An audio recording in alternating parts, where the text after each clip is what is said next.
Hello everyone, my name is Natalie and welcome to or back to my channel. As you can see from the title, today I will be reviewing the book Dragon Springs and Other Things by Raven Oak. Now, I was given a copy of this book from Reedsy and this review will also be going up on their site. Now, I read this over on my Kindle, and Dragon Springs and Other Things is a collection of 11 short stories, all by Raven Oak.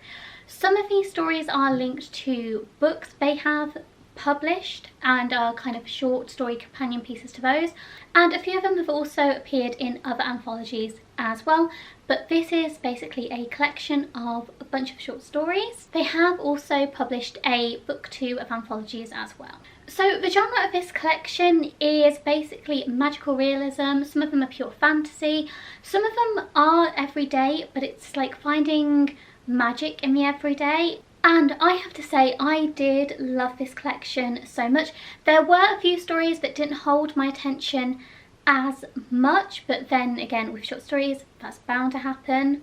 But as I said, there were a lot of ones I loved, and some of my absolute favourites were Water the Fire, Cookie Man, The Ringers, and the very last story is called Dragon Springs and Other Things, which is obviously the title of this book.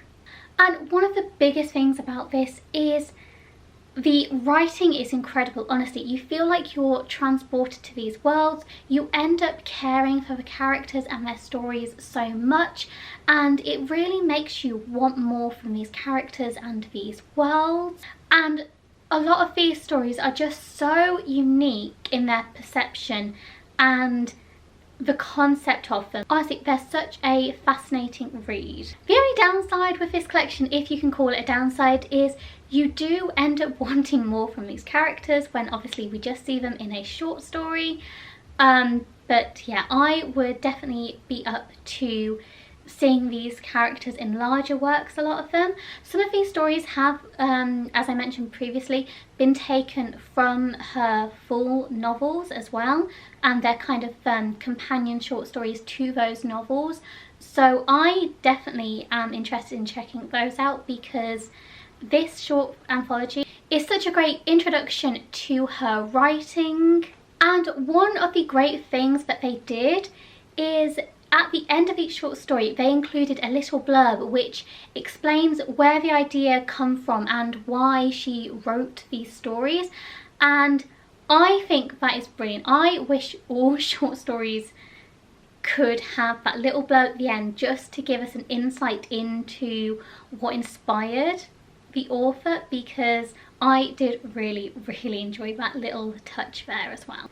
And as I said, this collection follows so many different worlds, so many different characters and stories and magical systems. It is truly incredible, and I would highly recommend this book. I gave it a 4 out of 5 stars, and I am so looking forward to reading more of their works. Thank you so much for watching this video. Thank you so much for Reedsy for providing me with this copy. I very much enjoyed it, and I'll see you later. Bye!